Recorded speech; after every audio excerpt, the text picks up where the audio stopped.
तो देश के सबसे पसंदीदा डिबेट शो देश की बहस में मैं दीपक चौरसिया आपका अभिनंदन करता हूं, वंदन करता हूं, सादर नमस्कार करता हूं। आप जानते हैं देश की इकलौता बहस का शो है जो अपनी दर्शकों की राय के आधार पर चलता है। इसीलिए हम उत्तर प्रदेश का मुद्दा आज उठाने जा रहे हैं। उत्तर प्रदेश के मुद्दे को आपने कहा है आज इस पर बहस की जाए। आज आपको जो 3 सवाल दिए गए थे उसमें आपने उत्तर प्रदेश के मुद्दे को चुना है और आज उत्तर प्रदेश को लेकर दिल्ली में राजनीतिक हलचलें तेज रही। मुख्यमंत्री योगी आदित्यनाथ दिल्ली आए और उनके इस मैराथन प्रोग्राम के अंदर हमने देखा कि कैसे उन्होंने गृह मंत्री अमित शाह से 1.5 घंटे की मुलाकात की। इसके बाद कल वो प्रधानमंत्री नरेंद्र मोदी जी से मिलने वाले हैं 10:45 पर। उसके बाद 12:30 बजे उनकी मुलाकात बीजेपी के अध्यक्ष जेपी नड्डा से है। अमित शाह की मुलाकात के बारे में खुद मुख्यमंत्री योगी आदित्यनाथ ने कहा कि वो गृह मंत्री अमित शाह का मार्गदर्शन लेने गए थे। दरअसल कोरोना की दूसरी लहर के चलते लंबे समय से दोनों बड़े नेताओं के बीच मुलाकात नहीं हुई थी, इसलिए मुलाकात बेहद महत्वपूर्ण है। इसलिए भी मुलाकात बेहद महत्वपूर्ण है क्योंकि पार्टी ने बीएल संतोष जो कि संगठन के महासचिव हैं उनको भेजकर उत्तर प्रदेश के बारे में एक रिपोर्ट तलब की थी कि सरकार का क्या फीडबैक है। उसी फीडबैक को उन्होंने अमित शाह, नरेंद्र मोदी और जेपी नड्डा के साथ शेयर किया था। आज गृहमंत्री ने उसी फीडबैक के बारे में समझा जाता है योगी आदित्यनाथ से बातचीत की हो। इसमें कई मुद्दे हैं। जो मुद्दे इसमें प्रमुख है उसमें उत्तर प्रदेश के अंदर सोशल इंजीनियरिंग करके जातियों को थामना, क्योंकि जब तक वहां पर सोशल इंजीनियरिंग और जातिगत समीकरणों को नहीं साधा जाता उत्तर प्रदेश पे चुनाव जीत नहीं सकते। 8 महीने बाद उत्तर प्रदेश पे चुनाव है, इसलिए पार्टी इसका एक ब्लूप्रिंट तैयार कर रही है। इसी के मद्देनजर न केवल सोशल इंजीनियरिंग होगी बल्कि मंत्रिमंडल का विस्तार भी होगा, क्योंकि मंत्रिमंडल में 18 पद इस वक्त खाली पड़े हुए हैं। साथ ही साथ अगर पार्टी के किसी नेता में कोई असंतोष है उसको दूर करने की बात भी कही गई है। साथ ही साथ ये भी कहा गया है कि अब पूरी यूपी बीजेपी को एकजुट आना होगा और एकजुट आने के बाद उत्तर प्रदेश में 8 महीने के बाद चुनाव में भारतीय जनता पार्टी को जाना होगा। ऐसे में कल जो मुलाकात होने वाली है वो बेहद महत्वपूर्ण हो जाती है। गृहमंत्री अमित शाह और योगी आदित्यनाथ के बीच जो बातचीत हुई है उसके बाद मुख्यमंत्री योगी आदित्यनाथ कल प्रधानमंत्री नरेंद्र मोदी से मिलेंगे और उसके बाद जेपी नड्डा से। उसके बाद मुख्यमंत्री ने अपने तमाम कार्यक्रम रिजर्व रखे हैं, यानी अगर उत्तर प्रदेश चुनाव का कल कोई ब्लूप्रिंट जेपी नड्डा जी के साथ बनता है तो उस पर मंथन और चिंतन होगा। जाहिर सी बात है उत्तर प्रदेश विधानसभा चुनाव के लिए बीजेपी ने अपनी तैयारी अभी से शुरू कर दी है। साथ ही साथ जिला पंचायत के जो हाल ही में चुनाव हुए हैं, पंचायत के चुनाव जिसमें भारतीय जनता पार्टी का प्रदर्शन बहुत अच्छा नहीं रहा, अब जिला पंचायत के अध्यक्ष बनना है और उन अध्यक्षों में भारतीय जनता पार्टी के ज्यादा से ज्यादा अध्यक्ष कैसे बने इसकी रणनीति पर भी चर्चा हुई है। इसी से जुड़ा हुआ आज का सवाल है हमारा, क्या यूपी में अपनी जीत दोहरा पाएगी बीजेपी? देश की बहस में यही हमारा सवाल है। आप हाँ या नहीं में जवाब दे सकते हैं। मैं आपको बता दूं कि आपका जो जवाब है वो हमें किस किस तरीके से प्राप्त होता है आप बहुत अच्छी तरह जानते हैं। आप देखिए, हम ग्राफिक के जरिए आपको दिखाते हैं। आप हमारे वेबसाइट पर जा सकते हैं, आप हमारे मोबाइल ऐप पर जा सकते हैं, आप हमारे ट्विटर हैंडल पर जा सकते हैं, आप हमारे फेसबुक पेज पर जाकर भी वोट कर सकते हैं। कार्यक्रम पर अगर आपका कोई सुझाव है या आपका कोई विचार है तो आप हमारे साथ शेयर कर सकते हैं।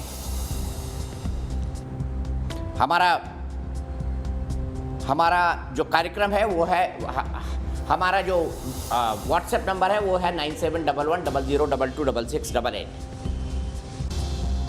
माफ कीजिएगा 9711002266। और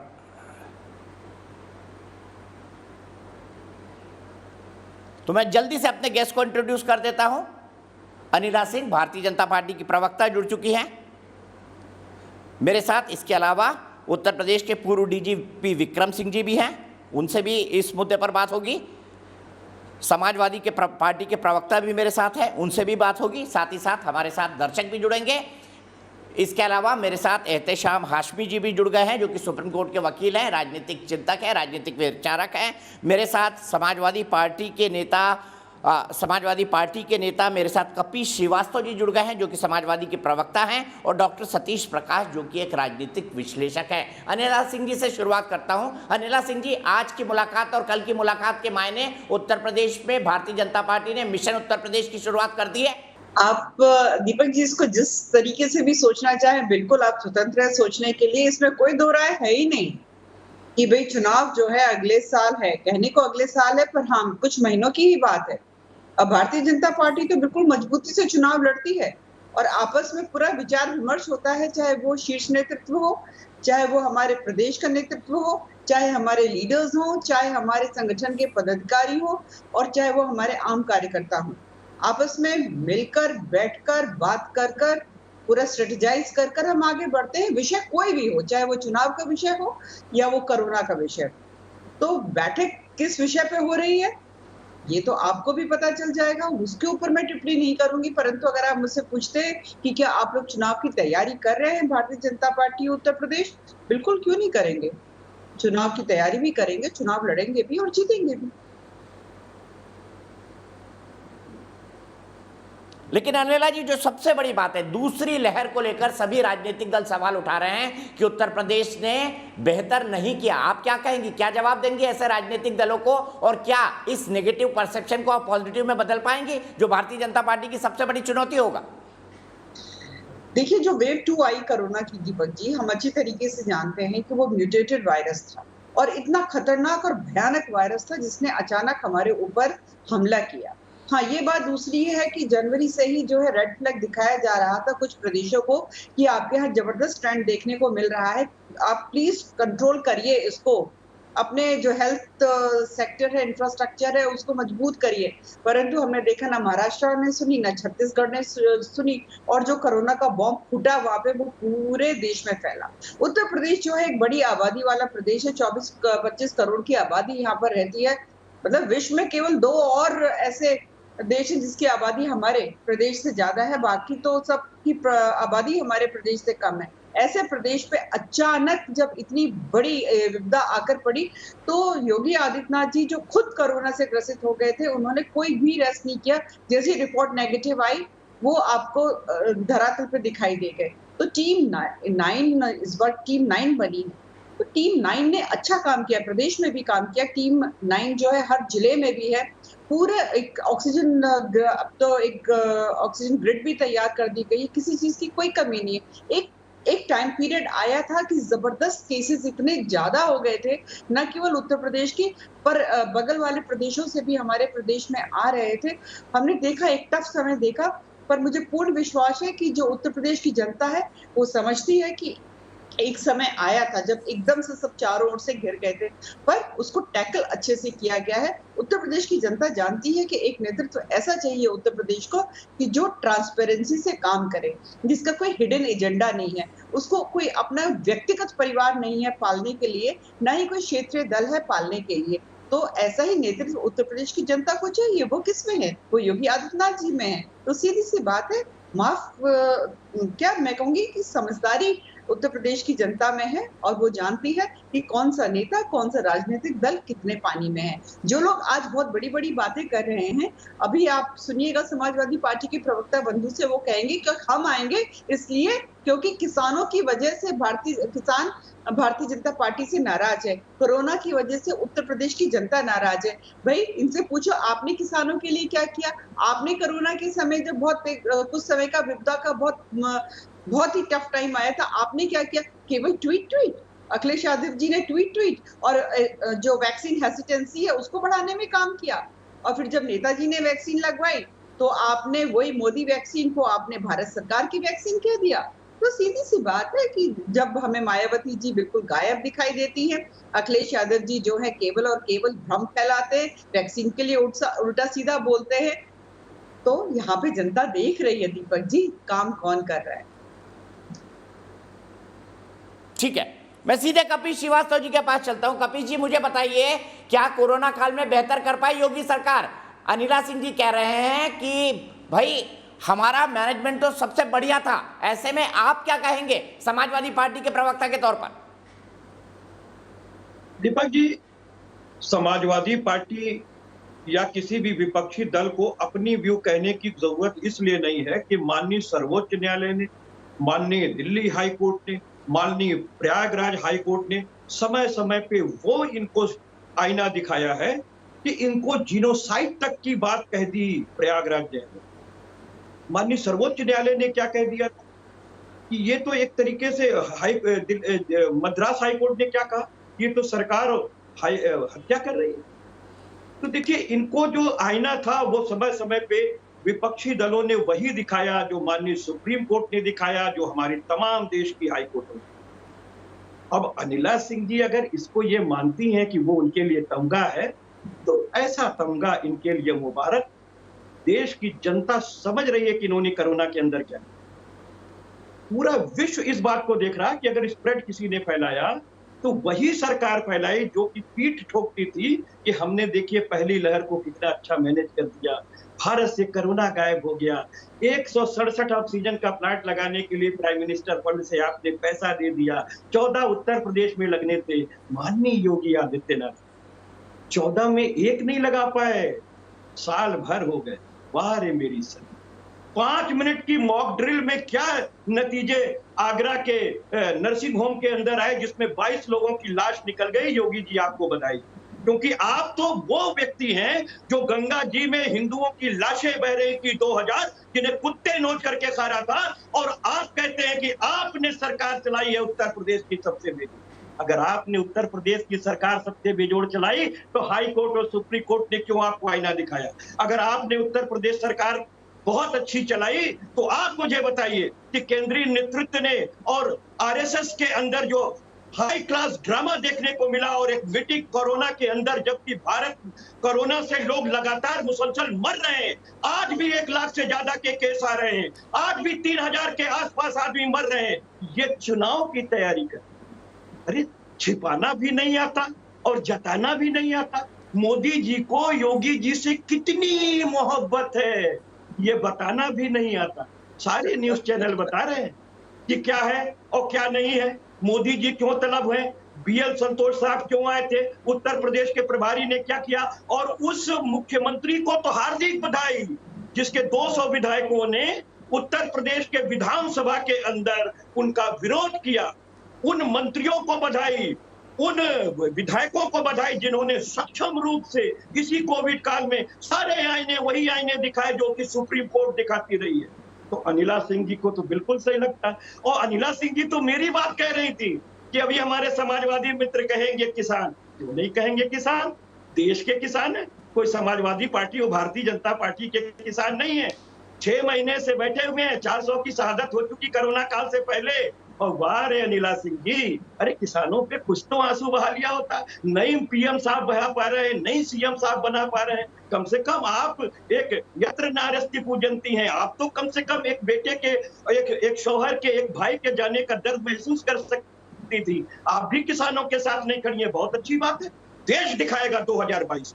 आपको आत्ममंथन और आत्मचिंतन ज्यादा करने की आवश्यकता है, क्योंकि अगर देश के लिए आपने काम किया होता तो कोरोना काल से पहले देश की जीडीपी 3% पे नहीं जाती, जबकि आपने आधार वर्ष के अंदर आधार वर्ष को चेंज कर दिया। आपने अनऑर्गेनाइज सेक्टर को ऑर्गेनाइज सेक्टर में लेके कपिल श्रीवास्तव, बाकी पॉइंट आगे, पहले आपके बताए हुए मुद्दों पर जवाब ले लेते हैं। आपके बताए मुद्दों पर जवाब लेते हैं। अनिला सिंह जी, समाजवादी पार्टी का आरोप है कि पार्टी के अंदर असंतोष है, इसीलिए बीएल संतोष को भेजना पड़ा, इसीलिए तमाम कवायद हुई। मुझे जवाब दीजिए, क्या पार्टी के अंदर असंतोष है? और वो कह रहे हैं कि विधायक की बगावत कर रहे हैं आपके, ऐसे में कैसे चुनाव होगा? देखिए, समाजवादी पार्टी और समाजवादी पार्टी के प्रवक्ता से इससे ज्यादा समझ आप क्या अपेक्षा रखते हैं? एक ऐसा राजनीतिक दल जो अखिलेश यादव जी से शुरू होता है और अखिलेश यादव जी पे खत्म हो जाता है।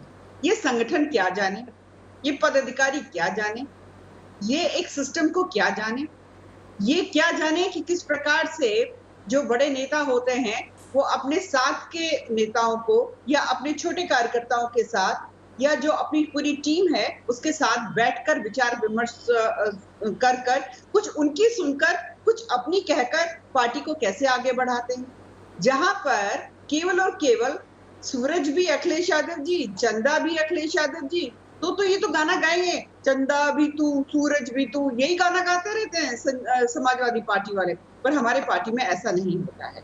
हमारे पार्टी में एक सिस्टम है जिसको फॉलो किया जाता है। यहाँ पर जैसे बीएल संतोष जी का विषय है, सब जानते हैं, राष्ट्रीय संगठन मंत्री हैं, उनको दौरे करने होते हैं।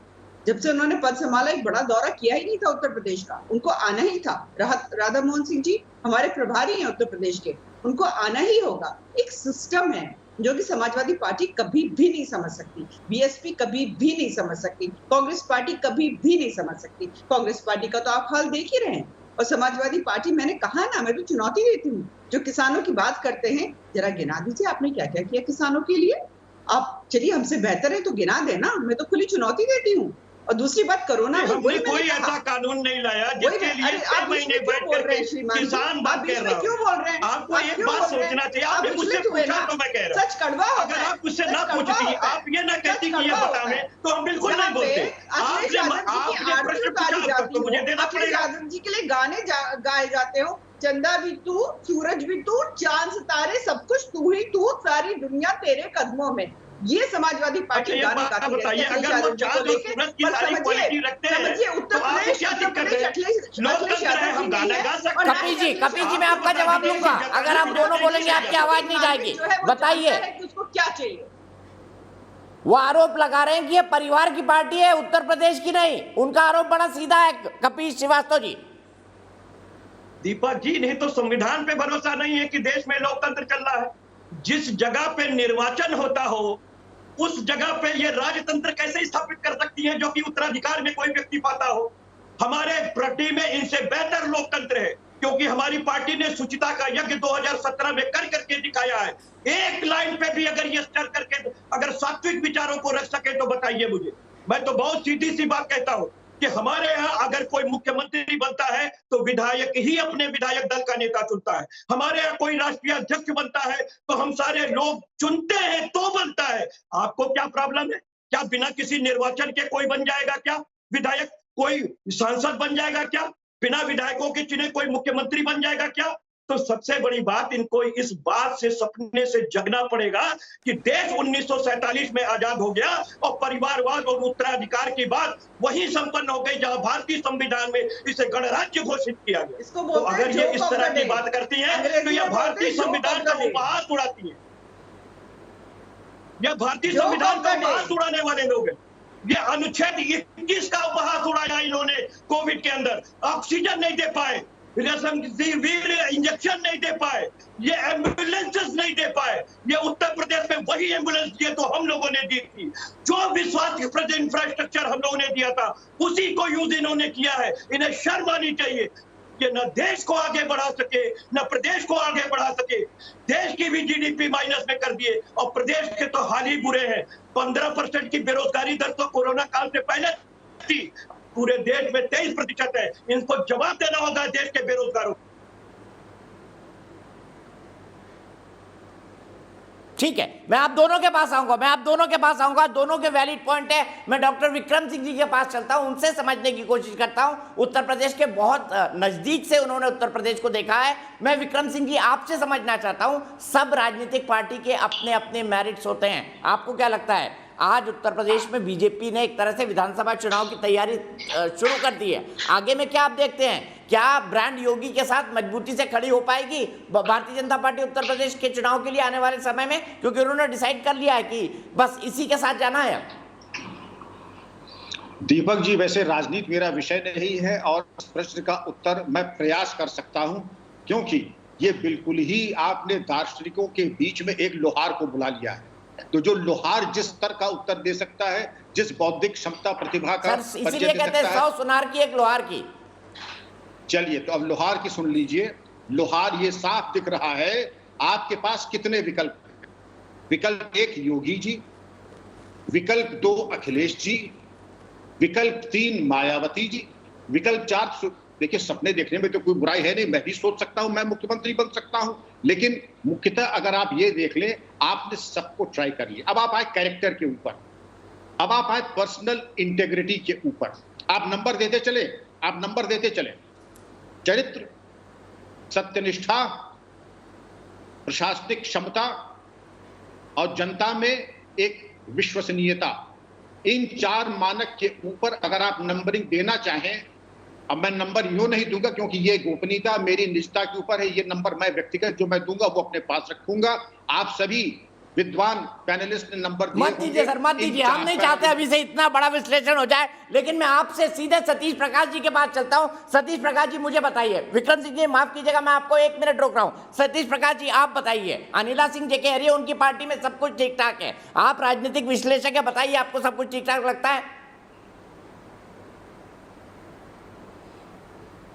नहीं, जिस तरह के जो हालात पैदा हुए हैं वो सबके सामने जग जाहिर है ना। पिछले 8-10 दिन में जो घटनाएं घटी हैं, जिस तरह से योगी जी बार बार मोदी जी की तरफ और मोदी जी योगी जी की तरफ, तो ये अनिला जी मुझसे बेहतर जानते हैं। मैं उत्तर प्रदेश का नागरिक होने के नाते कुछ सवाल हैं। अनिला जी ने अभी कहा कि उत्तर प्रदेश की बड़ी आबादी की वजह से सरकार नाकाम रही इस व्यवस्था को संभालने में।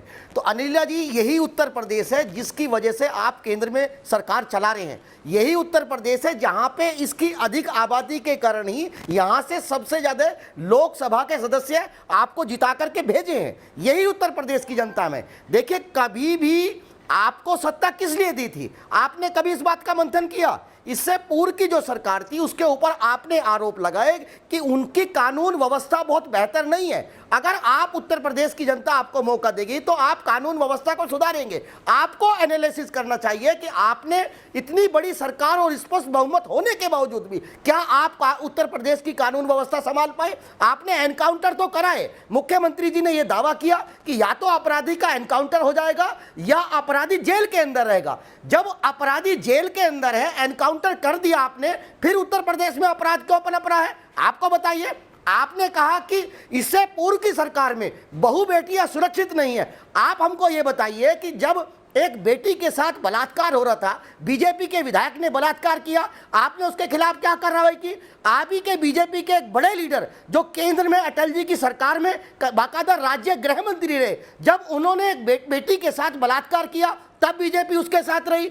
अगर हाथरस में एक बेटी के साथ बलात्कार होता है तब आपके तमाम लीडर आरोपियों के घर पे जाकर के बैठते हैं। तो ये कैसी सरकार है? आपने पिछली सरकार के ऊपर ये आरोप लगाए कि पिछली सरकार ने कहीं ना कहीं नौकरियों की बंदरबाट की। आपने विज्ञापन नहीं निकाले, आपने किसी को नौकरी दी? अगर नौकरी की बात करते हैं तो हमने नौकरी दी। हमने इस उत्तर प्रदेश के अंदर, जब पूरे देश में भ्रष्टाचार से नौकरियां मिलती है, हमने 1 लाख सिपाहियों की भर्ती करी, जिसको भारत सरकार नहीं, जिसको पूरी दुनिया ने एक पैमाना माना। और आप देखेंगे घर घर में बालिकाएं, बेटियों को नौकरी गई। हमने 1 लाख सफाई कर्मचारियों को भर्ती किया, हमने 1.5 लाख शिक्षकों को भर्ती किया, 10 लाख इस उत्तर प्रदेश में हमने नौकरियां बांटी। आपने कितनी नौकरियां बांटी? तो ये चीजें हैं। और देखिए, आज भी बीजेपी के हित में यह मुद्दा नहीं है कि वो उत्तर प्रदेश की सुरक्षा या उत्तर प्रदेश का भलाई कैसे कर सकते हैं। अगर माननीय प्रधानमंत्री जी अगर उत्तर प्रदेश से आते हैं, जब हम सरकार में थे,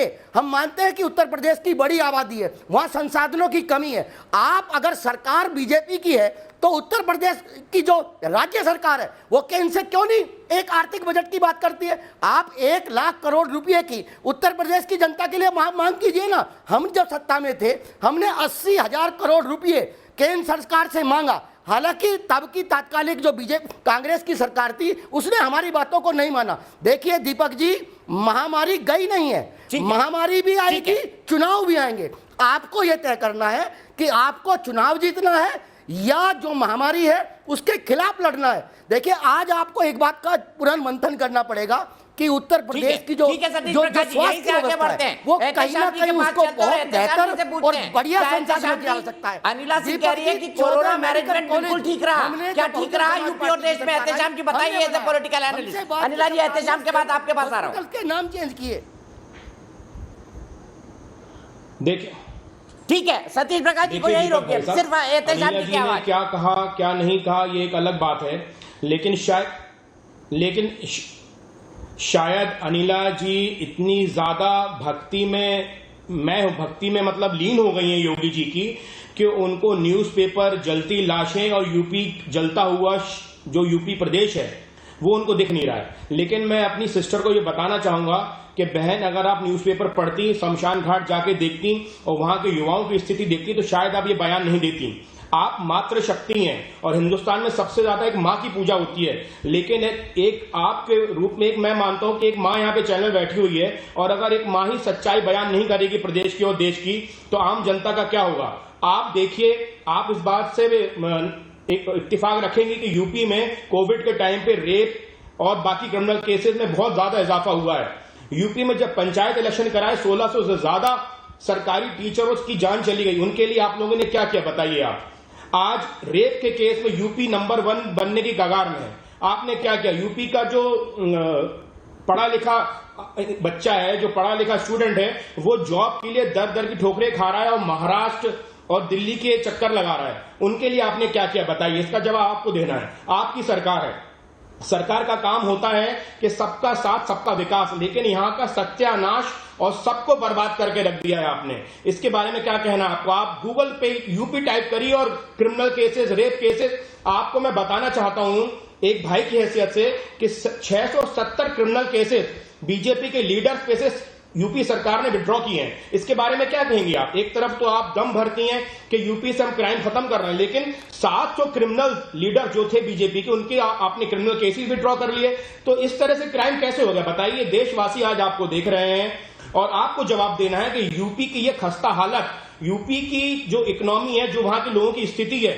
वो इतनी दयनीय है कि उनके घर में एक दाना चावल का खाने का नहीं है। लेकिन आज भी अगर आप जैसे सीनियर लीडर्स, आप जैसे पढ़े लिखे लोग योगी सरकार की नाकामियों को छुपाएंगे तो हम जैसी आम जनता फिर कहां जाएगी बताइए आप। दीपक भाई साहब से भी मैं सवाल पूछना चाहूंगा। दीपक भाई साहब, आपको भी सवाल पूछना चाहिए कि यूपी इतना बड़ा प्रदेश है, उसके बावजूद भी यूपी सरकार ने कोरोना से लड़ने के लिए क्या तैयारी करी, इनकी क्या गाइडलाइन थी। मैं आपको चैलेंज करता हूं दीपक भाई साहब कि हमारी सिस्टर जो यहां बैठी है, यूपी को रिप्रेजेंट कर रही है, इतनी बड़ी पॉलिटिशियन है, अगर ये मुझे एक पेज की भी गाइडलाइन दिखा देंगे ना कि यूपी सरकार ने कोरोना से लड़ने के लिए बनाई होगी 2 महीने 3 महीने पहले, तो आप जो बोलेंगे मैं वो करने को तैयार हूं। ठीक है, मैं पूछ लेता हूं। अनिला सिंह जी बताइए, क्या किया आपने कोविड से लड़ने के लिए। हाशमी जी के मुताबिक वो एक पॉलिटिकल एनालिस्ट हैं, ऐसा कुछ नहीं किया जिसके लिए आपको क्रेडिट की जाए। वो अपना तर्क रख रहे हैं इस बारे में। जी, पता नहीं कितने पॉलिटिकल एनालिस्ट है, पर एजेंडा साफ समझ में आ रहा है कि किस एजेंडा के साथ ये बैठे हुए हैं। सतीश जी को भी आपने कहा पॉलिटिकल एनालिस्ट है, और वो ये कह रहे हैं हमारी सरकार थी तो इतनी नौकरियां दी, हमारी सरकार थी तो अपराधियों के ये हाल हो जाते। तो ये पता नहीं, अगर पॉलिटिकल एनालिस्ट है तो किस राजनीतिक दल के विषय में बात कर रहे हैं। मैं बता देती हूँ किस राजनीतिक दल के विषय में बात करते हैं। अभी की बात करते हैं अनिला जी, अभी की बात करते हैं। नहीं, मैं अब मुझे बोलने दीजिए प्लीज दीपक जी। ये बीएसपी समर्थक किसी के लिए नहीं, किसी के लिए नहीं, किसी के लिए नहीं। अनिला जी आप बोलिए, आप बोलिए, एहतेजाम जी का जवाब सर्टिफिकेट आपने बांटना शुरू कर दिया बीएसपी समर्थक है तो बीएसपी समर्थक से मैं ये पूछना चाहती हूँ कि साहब आपकी मैडम है कहाँ एफआईआर दर्ज कर दी की। अरे साहब चुप, आप चुप रहिए, अब मेरी बारी है, जब आपका नंबर आएगा बोलिएगा। आपने काफी उल्टा सीधा बोल दिया, मैंने सुन भी लिया। आप मुझसे बात कर रहे थे कि शमशानों की, और मैं इंतजार, सुन लीजिए, चैनल में सर्टिफिकेट बांटने की जरूरत नहीं। मैं आप जैसे लोगों को मुझे आवश्यकता भी नहीं कि सर्टिफिकेट बांटूं जो एजेंडा के साथ यहाँ बैठते हैं। अनिला जी अभी की बात कर लेते हैं ना, पुरानी बातों को ले जाने से कोई मतलब नहीं, अभी की बात कर लेते हैं। मैं इनको उत्तर देती हूँ, कोरोना पर बात कर लेते हैं। जो सो कॉल्ड पॉलिटिकल एनालिस्ट बैठे कोरोना पर बात कर, इन्होंने अभी बात करी। इतना विचलित होने की जरूरत नहीं है, डिबेट पर बैठिए। अगर कड़वा बोलते हैं तो कड़वा सुनने की भी आदत डालिए।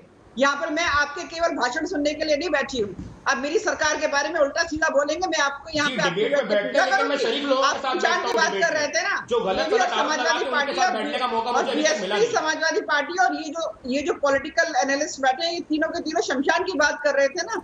मैं तो इंतजार कर रही थी कब्रिस्तान भी दिखा दिया जाए।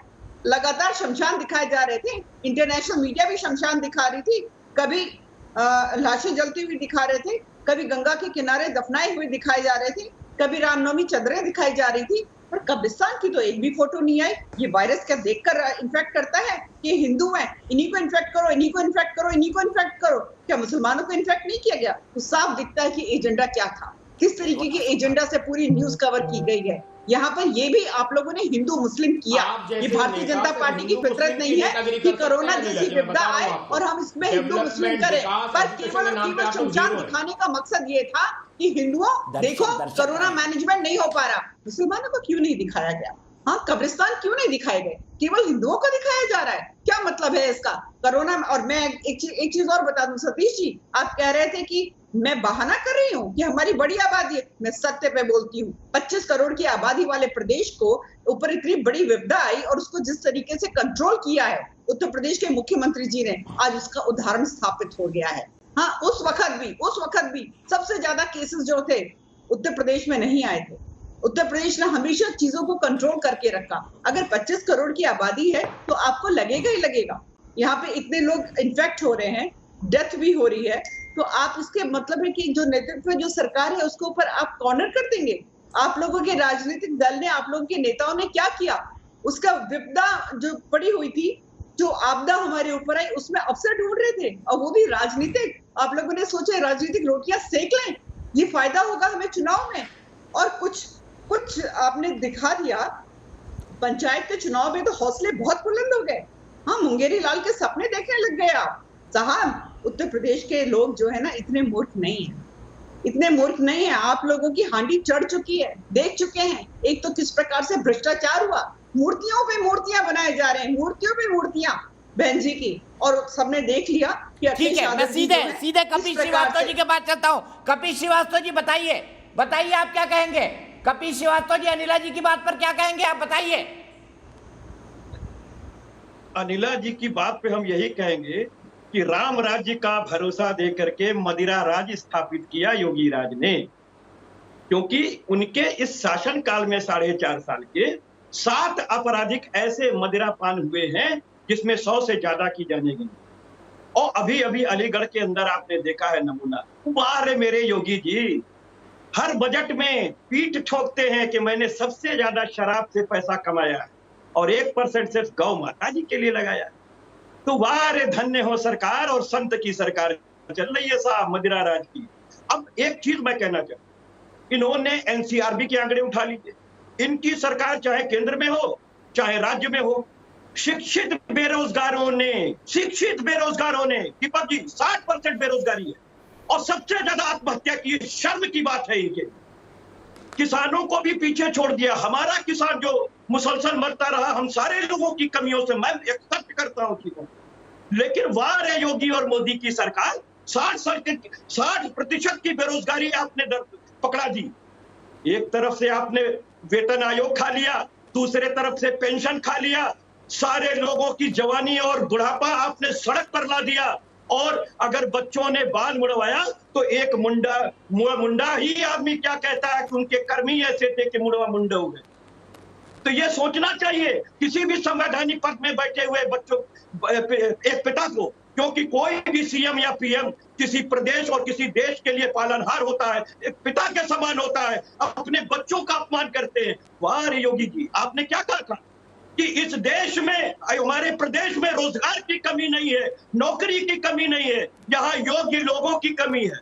और जब बच्चों ने आपको मोमबत्ती जला के आईना दिखाया तो आप अमेरिका तक नौकरी दिलाने लगे। कितनी फ्रॉड, कितना झूठ परोसेंगे आप।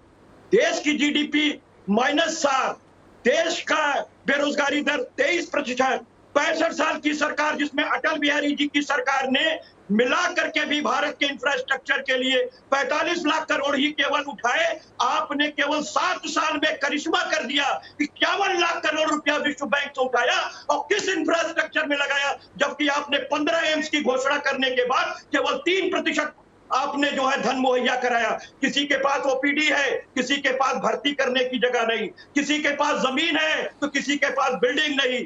ये है योगी सरकार और ये है मोदी सरकार, दूसरों के पुरुषार्थ को घोल के पीने वाली सरकार। आज कोविड मैनेजमेंट के अंदर उन्हीं पुरानी सरकार के पुरुषार्थों पर आज लड़ाई लड़ी है, चाहे हम जीते हो या हारे हो। हार तो इनकी वजह से हुई। आप देख लिए उत्तर प्रदेश के अंदर क्या स्थिति थी कि प्रयागराज ने क्या कहा कि संविधान के अनुच्छेद 21 का वायलेंस किया गया है।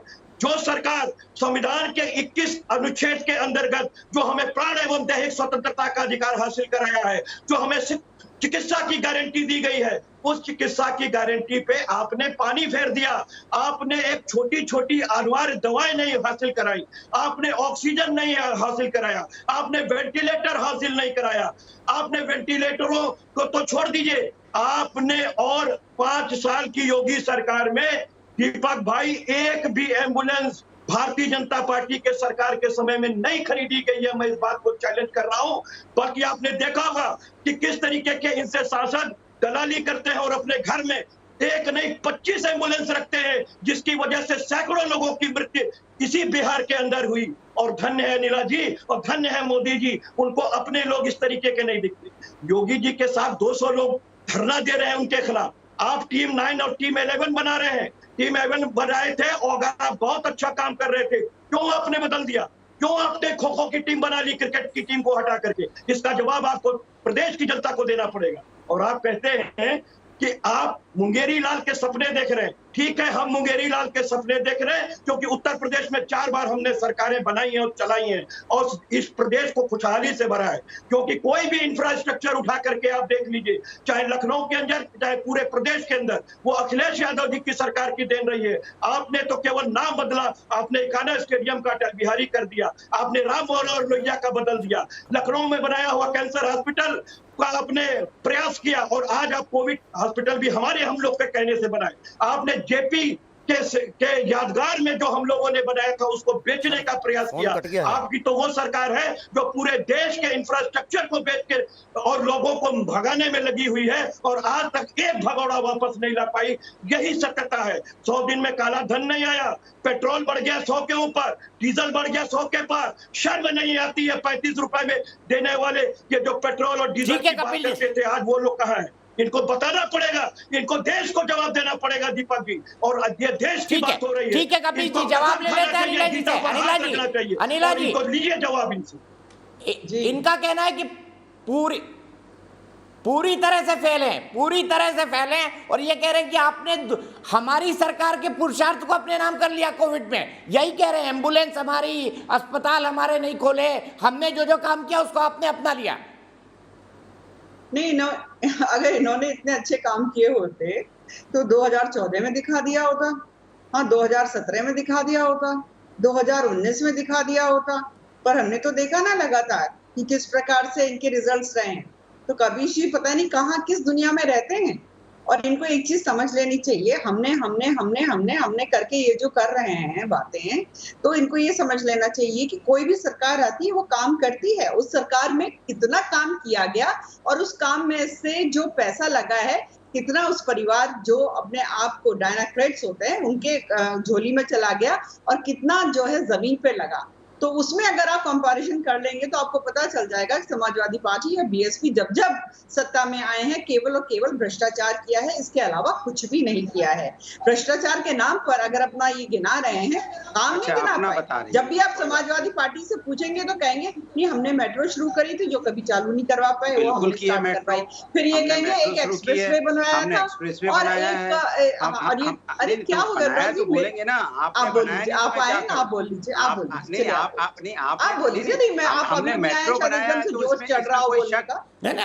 अनुराग भाई एक मिनट उनको कंक्लूड करने दीजिए। मैंने कपिल श्रीवास्तव को बहुत टाइम दिया था, प्लीज बीच में मत बोलिए अनुराग भाई उनको कंप्लीट कर लेने दीजिए, अनिला जी को कंप्लीट करने दीजिए। अनुराग भाई ये गलत है, अनिला जी कंप्लीट करिए अपनी बात।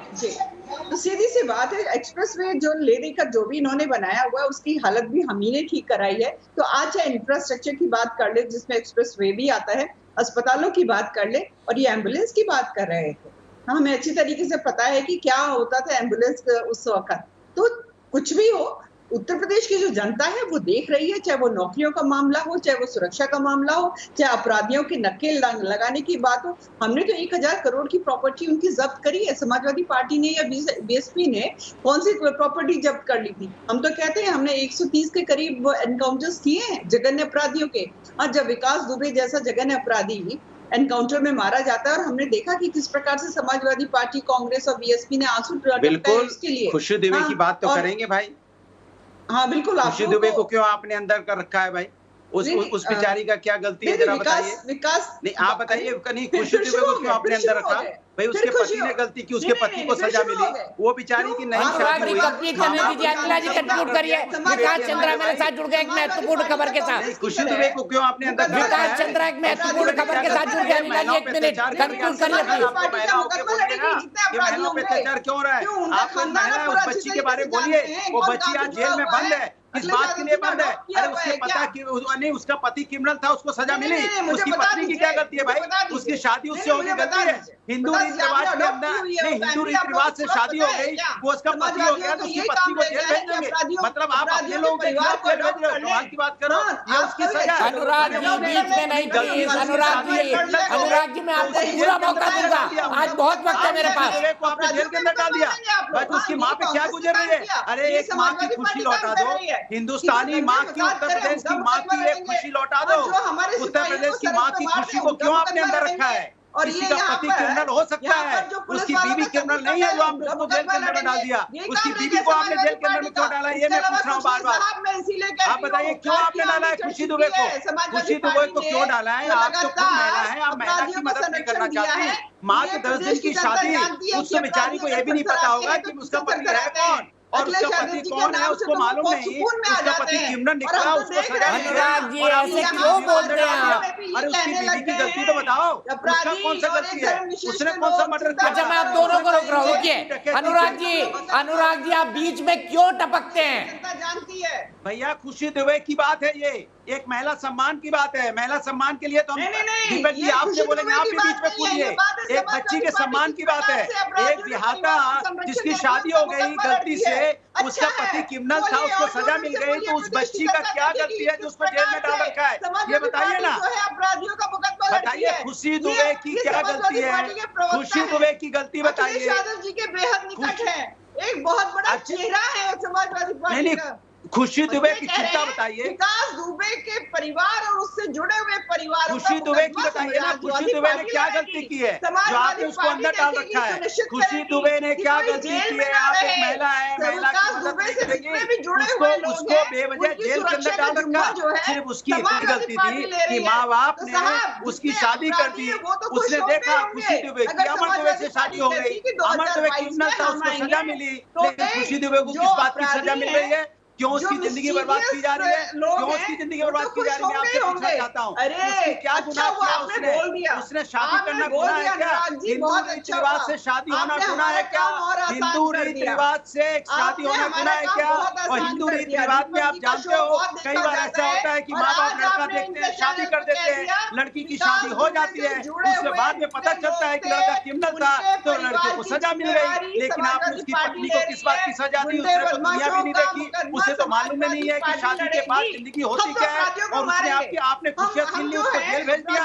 ठीक है, एक मिनट में आप दोनों को रोक रहा हूं। अनुराग जी थोड़ा सुनिया करिए। अनुराग जी आपकी गाड़ी बिना ब्रेक के क्यों चलती है? एक मिनट के लिए रोक रहा हूं, मेरे पास एक महत्वपूर्ण अपडेट आया है। मैं सीधे चलता हूं अपने रिपोर्टर विकास चंद्रा के पास, उसके बाद आप दोनों के पास आऊंगा। विकास बताइए किस परिप्रेक्ष्य में आज अमित शाह जी और योगी आदित्यनाथ जी की मीटिंग हुई है? देखिए, योगी आदित्यनाथ का दीपक जी दौरा, दिल्ली दौरा काफी महत्वपूर्ण है। इसमें कई इसके आयाम सामने अब धीरे धीरे निकल के आ रहे हैं। एक तो जो है सरकार में वहाँ जो फेरबदल होने वाली है, जिसमें वो सत्ता में संतुलन स्थापित करना है, उसको लेकर के अहम बातें अमित शाह के साथ योगी आदित्यनाथ की। दूसरी संगठन को लेकर, क्योंकि योगी आदित्यनाथ चाहते हैं कि जो पूर्वी उत्तर प्रदेश है, पूर्वांचल है, वहाँ का संगठन उनके मुताबिक हो, और इसी को लेकर के काफी दिनों से गतिरोध भी चल रहा है। उनका साफ तौर पर कहना है कि वो पूर्वांचल के संगठन को अपने हिसाब से रखना चाहते हैं, क्योंकि दूसरे लोगों पर उन्हें भरोसा नहीं है, और वो जब चुनावी माहौल होगा तो ऐसे लोगों रखेंगे जिस पर उनको पूरी तरीके से विश्वास हो, सही ढंग से वो काम कर सकें। तो इस संगठन की इशू को काफी बल देते हुए योगी आदित्यनाथ ने उठाया। उसमें उन्होंने पूर्वांचल के संगठन की बात की और सत्ता संतुलन की बात वहां पर की। अमित शाह ने भी कई बातें उनके सामने रखी कि किस तरह आगामी चुनाव को देखते हुए कैबिनेट के जरिए कैसा राजनीतिक संदेश दे सकते हैं, किस तरह से जातिगत समीकरण को संतुलित कर सकते हैं, किन लोगों को उसमें लाया जा सकता है और किसे एक तरीके से ड्रॉप किया जा सकता है। तो संगठन और सरकार को लेकर के आज अमित शाह और योगी आदित्यनाथ में बहुत ही महत्वपूर्ण बैठक हुई है। जी ठीक है, कल का उनका क्या कार्यक्रम है? कल पीएम से मिलना है, जेपी नड्डा से मिलना है, तो क्या कुछ निर्णय होने वाले हैं उत्तर प्रदेश के बारे में? विकास जी, निश्चित तौर पर जो बातें काफी दिन से चली आ रही थी संगठन को लेकर के, और तमाम नेता जो दिल्ली से लखनऊ भेजे गए थे, उसके बाद दिल्ली में बैठक हुई। तो कल जब वो प्रधानमंत्री से मिलेंगे, 11:15 बजे वहां पहुंचेंगे, 11 बजे उनकी मीटिंग शुरू हो जाएगी, 12:30 बजे बीजेपी अध्यक्ष जेपी नड्डा से मिलेंगे। जेपी नड्डा से मिलने के बाद वो संगठन महामंत्री बीएल संतोष से भी उनकी मुलाकात होनी है। तो जब बीएल संतोष और जेपी नड्डा से मिलेंगे तो निश्चित तौर पर वहाँ की राजनीति को लेकर, वहाँ के संगठन को लेकर किस तरीके से सत्ता में संतुलन स्थापित किया जाए, जो असंतोष है उस असंतोष को दूर करने करने के लिए क्या पार्टी की ओर से उन्हें निर्देश मिलता है। तो जो जानकारी मिली है कि पार्टी ने साफ तौर पे कहा है कि जो विधायकों की नाराजगी है उसे वो दूर करें और सोमवार का दिन विधायकों के लिए रखें, जिस दिन कोई भी विधायक अगर उनसे जाता है तो सीधे तौर पर मुख्यमंत्री से वो मिले, अपनी बात रखे। तो कई सारी चीजें हैं जो ऐसा है। तो कल का दिन भी काफी महत्वपूर्ण है, अहम है और कई लोगों से योगी आदित्यनाथ मिलेंगे। जी ठीक है, कैसे महत्वपूर्ण हो जाता है ये दौरा? विकास आप बने रहिए हमारे साथ। सीधे चलता हूं एनके सिंह साहब के पास। एनके सिंह साहब, योगी जी का आना, अमित शाह जी से मिलना लंबे समय बाद, क्योंकि कोरोना की दूसरी लहर आ गई थी और पूरा देश उसमें लगा हुआ था। उसके बाद कल प्रधानमंत्री और जेपी नड्डा से मिलना, बीएल संतोष साहब की मीटिंग के परिप्रेक्ष्य में कितना महत्वपूर्ण मानते हैं जब पार्टी योगी के नेतृत्व में चुनाव लड़ने जा रही है? यानी उनका मुख्यमंत्री का काम चलता रहेगा और पार्टी को सोशल इंजीनियरिंग भी करनी है।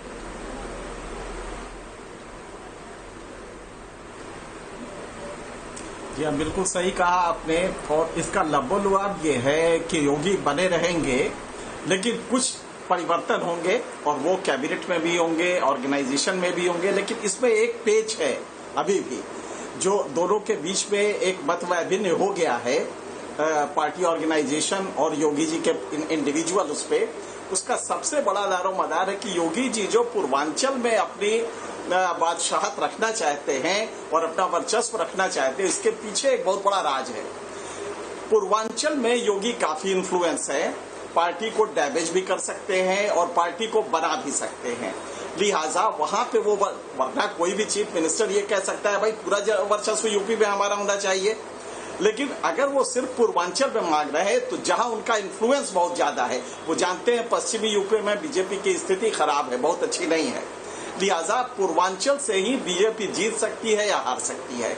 इसीलिए वो पूर्वांचल में चाहते हैं कि सारी जो भी टिकट डिस्ट्रीब्यूशन से लेकर ऑर्गेनाइजेशनल स्ट्रक्चर हो उस पे उनका वर्चस्व हो। और ये एक पेज है, मुझे लगता है कि जिसपे सेंट्रल लीडर को सोचना पड़ेगा कि तब योगी जी की बार्गेनिंग कैपेसिटी काफी बढ़ जाएगी, दोनों तरह से बढ़ जाएगी, पार्टी को जिताने के लिए भी, सत्ता में आने के लिए भी, और पार्टी को नुकसान भी पहुंचाने के लिए। तो मुझे लगता है ये ज्यादा इंपॉर्टेंट है कि पूर्वांचल वो क्यों मांग रहे हैं। एक चीफ मिनिस्टर है, वो तो पूरे यूपी मांगना चाहिए, लेकिन यूपी न मांग के वो पूर्वांचल इसलिए मांग रहे हैं कि उनकी बार्गेनिंग कैपेसिटी जो होगी बरअक्स विद इन पार्टी और विदाउट पार्टी के बाहर भी, इन दोनों में उनके लिए अपने हिसाब से वो चुन सके और एमएलएस का टिकट भी डिस्ट्रीब्यूट कर सके। मुझे लगता है यही क्रूशियल पॉइंट है जिसपे कल तक ये फैसला होगा। जब वो मोदी से मिलेंगे, जेपी नड्डा से मिलेंगे, संतोष से मिलेंगे, तो उस समय यह फैसला होगा, क्योंकि बीजेपी भी सेंट्रल लीडरशिप जानती है कि अगर योगी जी को वर्चस्व दे दिया ईस्टर्न यूपी में तो इनके हाथ में कुछ भी नहीं रहेगा।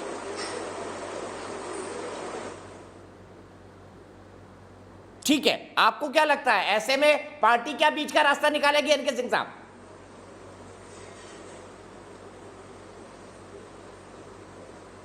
अब बीच का देखिए, एक बात तो है, योगी का इन्फ्लुएंस 5 जो डिविजन्स है ईस्टर्न यूपी के, उसमें योगी जी का इन्फ्लुएंस है, इसमें कोई दो राय नहीं है।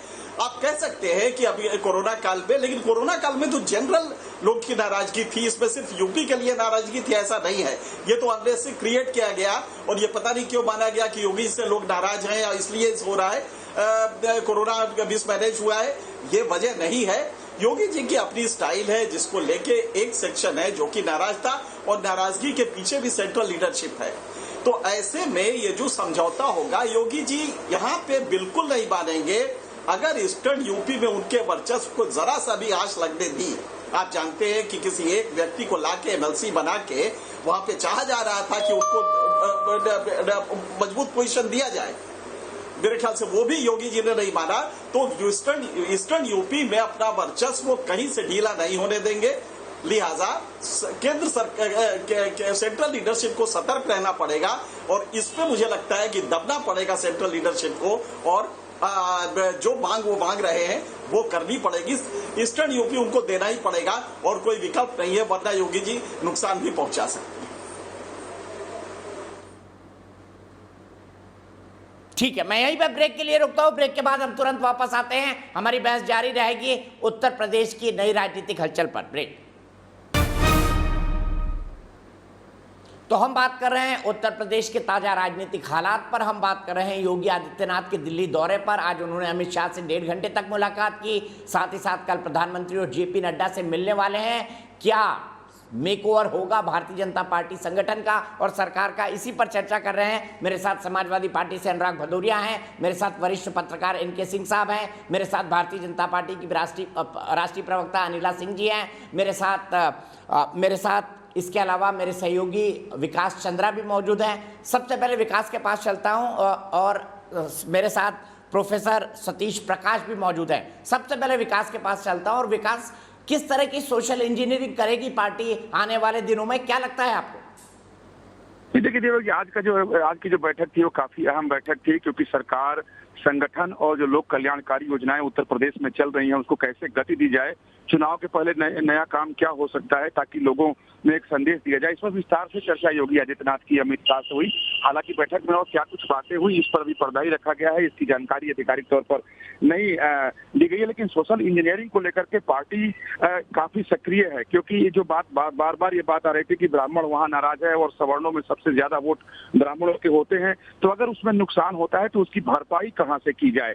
तो जो छोटे छोटे दल हैं या छोटे छोटे जो जातिगत समूह हैं, उनके नेता हैं, उनको कैसे पहले ही चुनाव के साथ लिया जाए ताकि वो सपा और बसपा की ओर रुख न करें। इसकी तैयारी काफी पहले से बीजेपी कर रही थी कि सभी लोगों को साथ लिया जाए ताकि वो सपा बसपा की ओर न जाए, सपा बसपा का विकल्प बंद कर दिया जाए। यही वजह है कि पार्टी भी सक्रिय हो गई है।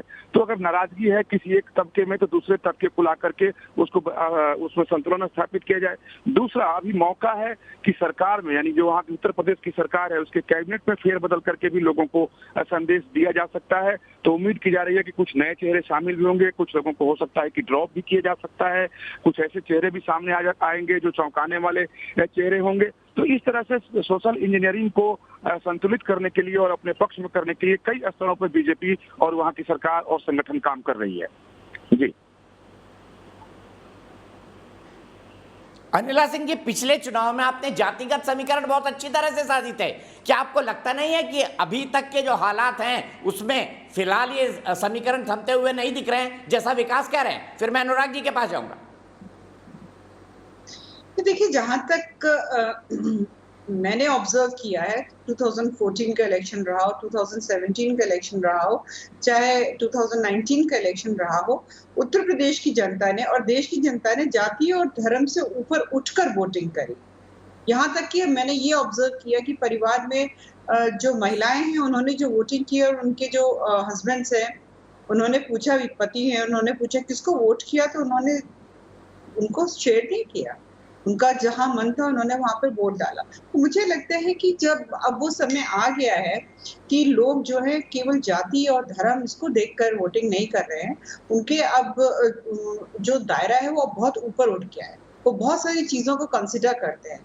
पर दुर्भाग्य ये है कि उत्तर प्रदेश और बिहार ये ऐसे प्रदेश हैं, अभी भी लोग जो है इसको जाति और धर्म के पैरामीटर पे ही आते हैं कि चुनाव आ रहा है तो ये जाति का, ये सोशल इंजीनियरिंग कर लो। और गलती भी नहीं है, क्योंकि हमने देखा है कि चाहे वो समाजवादी पार्टी हो चाहे वो बीएसपी हो, किस प्रकार से मंच पर खड़े होकर पूरा गुनाहभाग कर देते हैं कि भाई इस जाति के ये, इस धर्म के ये, इतने यहाँ आ जाए वहां आ जाए और हमारी सरकार बन जाएगी।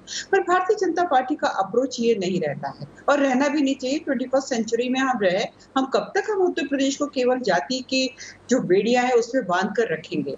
काम और नाम दोनों चीज जो है वो जाति और धर्म इसका इस्तेमाल कर नहीं होनी चाहिए। और मुझे लगता है भारतीय जनता पार्टी इस पैमाने पे बहुत खरी उतरी है कि जाति और धर्म नहीं दे। तभी तो हम बोलते हैं सबका साथ सबका विकास और विश्वास भी, और विश्वास उत्तर प्रदेश की जनता का हमारे साथ हो। अच्छा, एक चीज और मैं कहना चाह रही थी, जैसे NK सिंह साहब ने भी कहा कि अनुराग भदौरिया के पास चलते हैं। क्या सबका साथ सबका विकास और सबके विश्वास पर खरी उतरी है भारतीय जनता पार्टी? अनुराग भदौरिया जी, अनिला जी कह रही है। देखिए भारतीय जनता पार्टी तो दो ही चीज की राजनीति करती है, धर्म और जाति की। इसके अलावा तो उनके पास कुछ है नहीं। इसीलिए तो देखो आज उत्तर प्रदेश के और देश में 2 बीजेपी हो गई। एक बीजेपी उत्तर प्रदेश की है, एक बीजेपी दिल्ली की है। और दोनों बीजेपी में इतनी खाइयां पड़ गई दूरी कि एक बार दिल्ली वाला को लखनऊ आना पड़ता है, फिर कुछ खबर होती है, फिर लखनऊ वाला दिल्ली जाता है, फिर उसमें समीकरण बैठाने की कोशिश करते हैं। तो भैया प्रभु, उत्तर प्रदेश की जनता कहाँ जाएगी जब तो दोनों ही आपस में लड़ रहे हो? और उत्तर प्रदेश की जनता कोरोना से जूझ रही है, महंगाई और बेरोजगारी से मर रही है, और यहाँ आपका संगठन आपस में जो आपका समझौता ही नहीं हो पा रहा है इतनी मेहनत अगर आपने दिल्ली वाले लखनऊ आके, लखनऊ वाले दिल्ली जाके पहली मीटिंग कर ली होती तो हमारे कोरोना से इतने उत्तर प्रदेश के लोगों की मौतें तो नहीं होती ना। उसमें तो आपने कोई मीटिंग नहीं की कैसे उत्तर प्रदेश के लोगों को बचाया जाए, कैसे सत्ता बचाई जाए, कैसे एक दूसरे को कौन मुख्यमंत्री बना रहेगा, कौन नहीं रहेगा, किसको उसमें घुसेड़ा जाए, कहां से किसको थोपा जाए। कमाल है, दिल्ली में उत्तर प्रदेश का एक नेता ज्वाइन करता है कांग्रेस का और वहां पे आपका कोई भी उत्तर प्रदेश का नेता मौजूद नहीं होता है। इसके मतलब उत्तर प्रदेश की बीजेपी के ऊपर में केंद्र का नेता थोपना चाहता है, माने थोपा जा रहा है। ये सोचिए आप, तो उसको लेने को तैयार नहीं, इसलिए बुलाया जा रहा है कि आइए मीटिंग कीजिए, आपस में समझौता करें, एडजस्टमेंट करें कुछ। अरे प्रभु, आपस में लड़ रहे हो, कम से कम जनता के बारे में सोच लो। इसलिए तो बोला जनता ने तय कर लिया 2022 में आपका खदेड़ा हो गए। 2022 में उत्तर प्रदेश की जनता आपको खदेड़ देगी, चाहे आप बीजेपी दिल्ली की हो चाहे बीजेपी उत्तर प्रदेश की हो। दोनों बीजेपी ने जो जनता के साथ धोखा किया, दोनों बीजेपी की उत्तर प्रदेश की जनता खदेड़ देगी। इसलिए आप परेशान हैं। पंचायती चुनाव में जो आपका हाल हुआ है, पंचायती चुनाव में कितनी बुरी तरह हारे हो आप। अयोध्या भी बुरी तरह हार गए आप, अयोध्या हार गए आप, बनारस हार गए आप, गोरखपुर हार गए आप, त्रिवेणी हार गए आप, लखनऊ हार गए आप, मथुरा हार गए आप, सब तो हार गए। इसलिए आपको डर लग रहा है, इसलिए सरकार को लग रहा है हम तो हार गए, अब तो कुछ बचा नहीं है, तो लगे सोशल इंजीनियरिंग करने। आपकी पूरी राजनीति उस पर डिपेंड है। अगर विकास की राजनीति की होती तो आज आप यहाँ विकास का नाम गिना रहे होते, विकास का काम गिना रहे होते। आज बस काम के नाम पे एक हॉस्पिटल बताने को नहीं है कि कौन सा हॉस्पिटल आपने बताया, आपको एक स्टेडियम बताने को नहीं है कौन सा स्टेडियम बनाया, आपने कौन सी यूनिवर्सिटी बनाई बता दो, कौन सी रोड बताई बता दो, कौन सी इंडस्ट्री लगाई बता दो। आपको तो हॉस्पिटल तो छोड़ो, आपने डिस्पेंसरी भी नहीं बनाई, यूनिवर्सिटी तो छोड़ो, आपने प्राइमरी स्कूल भी नहीं बनाया, एक्सप्रेस भी तो छोड़ो, आपने खड़ंजे तक नहीं लगाए। सिर्फ यहाँ पे जाति धर्म की राजनीति, इसलिए पंचायती चुनाव में जनता ने आपको हरा दिया और आपको खदेड़ दिया और आप खदेड़े घूमे जा रहे हैं। अब आप लखनऊ वाले घूमते रहिए, जनता सब देख रही है, उत्तर प्रदेश की जनता है, सब जानती है अंदर क्या है बाहर क्या है, क्या क्या एडजस्ट करना चाहते हो आप, इसलिए वो सब समझ रही है। इसलिए 2022 में आपको बताएगी कि जनता क्या सोच रही है कि दोनों बीजेपी जो दिल्ली और लखनऊ अनुराग जी को प्लीज कंक्लूड कर लेने दीजिए। जनता जवाब देगी 2022 में और उत्तर प्रदेश से खदेड़ देगी, इसलिए आपका खदेड़ा होवे, चिंता मत करो। अब उत्तर प्रदेश की जनता खदेड़ रही है, इसलिए योगी जी दौड़े दिल्ली जा रहे हैं, फिर दिल्ली से कोई आ रहा है, फिर उत्तर प्रदेश की जनता खदेड़ दे रही है।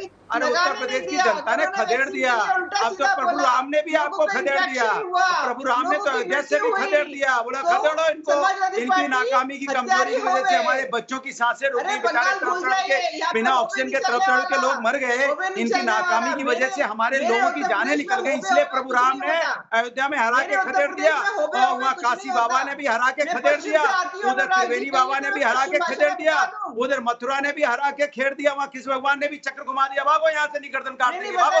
सब आगे घूम रहे हैं, इसलिए सब भगवान ने भी खदेड़ दिया। भगवान के बच्चों का सम्मान नहीं करोगे, भगवान के बच्चे तड़प के मर जाएंगे और आप सोचोगे आप भगवान आपकी मदद करेंगे, इसलिए आपको हरा रहे हैं। चिंता मत करो, जनता ने तय कर लिया है, परमात्मा ही परमेश्वर होती है, आत्मा ही परमात्मा है।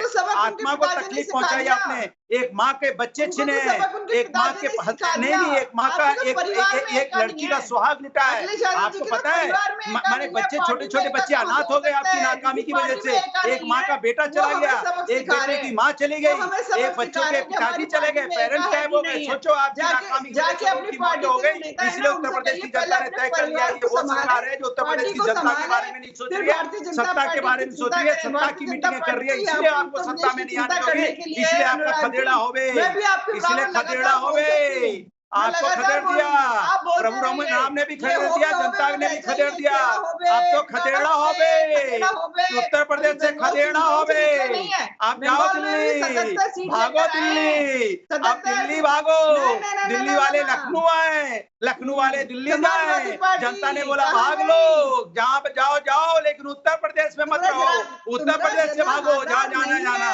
इसलिए ये जो बेचैनी है ना, जब जनता जन आधार खत्म हो जाता है ना, जनता का वोट खत्म हो जाता है, आदमी दौड़ने लगता है, आदमी बौखला जाता है, परेशान हो जाता है। उत्तर प्रदेश की जनता देख रही है, उत्तर प्रदेश की जनता देख रही है, जल्दी आपको चुनाव में जाना है। मैं दोनों को रोकता हूँ और एनके सिंह साहब के पास चलता हूँ। एनके सिंह साहब, क्या भारतीय जनता पार्टी जो सोच रही है ऑपरेशन मेकओवर का उत्तर प्रदेश में हाल की चुनौतियों के बाद, क्या उत्तर प्रदेश में हाल की चुनौतियों के बाद क्या उसका रोड मैप होगा, आपको क्या लगता है?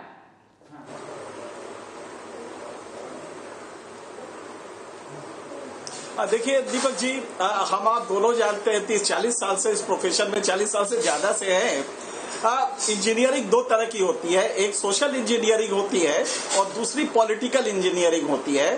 सोशल इंजीनियरिंग के लिए टाइम चाहिए आपको, 6-8 महीने में आप चाहे कि ब्राह्मण आपके पास आ जाए, दलित आपके पास आ जाए या फलाना आ जाए, वो हो नहीं पाता है। 6 महीने में एक दलित चेहरा आप ला देंगे, एक ब्राह्मण चेहरा ला देंगे, इससे ब्राह्मण खुश हो जाएगा। अगर वो नाराज है तो मुझे नहीं लगता कि ये 6 महीने में ये होने जा रहा है। ये लॉन्ग टर्म होता है और कम से कम 2-3-4 साल चाहिए उनको सत्ता में वर्चस्व मिले उस जाति को, तभी होता है। तो यहाँ पे यूपी बिहार की पॉलिटिक्स में ये होता है कि जब कम समय रहता है तो हम पॉलिटिकल इंजीनियरिंग करते हैं। किसी पटेल को ले लिया, किसी कुशवाहा को ले लिया, ये वाली, और वो लीडर होता है अपनी जाति का, तो वो आपको थोड़े बहुत वोट दिलवाता है। और इसी तरह कोएलिशन का ये कल्चर बीजेपी ने इंट्रोड्यूस किया और अच्छा कल्चर था, क्योंकि तब हम कास्ट में बंट गए थे, पूरी सोसाइटी भारत की बंट गई थी। और ऐसे में अगर आप ये न करते, पॉलिटिकल इंजीनियरिंग न करते, तो बीजेपी सत्ता में शुरुआत के दौर में नहीं आ पाती। और यही रास्ता उन्होंने कांग्रेस के लिए दिखाया, जिससे यूपीए बनी। लेकिन हकीकत ये है कि इस समय आप पॉलिटिकल इंजीनियरिंग तो करेंगे, लेकिन ये बात भी सही है कि अब आप चाहें कि विकास का रास्ता लेके कि नए क्या विकास के काम करें, इससे हम जनता को मुतासिर कर लें, ये भी पॉसिबल नहीं है। लेकिन हाँ, एक चीज जरूर है कि ओवरऑल जो आपका बेस वोट है वो योगी के साथ रहता है, वो हमेशा रहता है। वो 16-17% हार्डकोर हिंदू वोट है, वो साथ में रहेगा।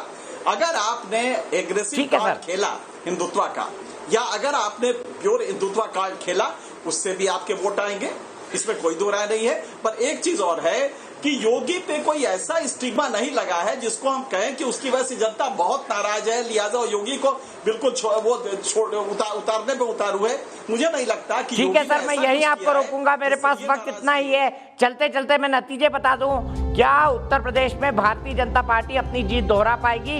92% लोग मानते हैं हाँ ऐसा हो सकता है, 8% कहते नहीं। ये देश की बहस की दर्शकों की राय है, ये मैं आपको बता दूं। आज के लिए देश की बहस में इतना ही। फिलहाल आप सबका बहुत बहुत शुक्रिया।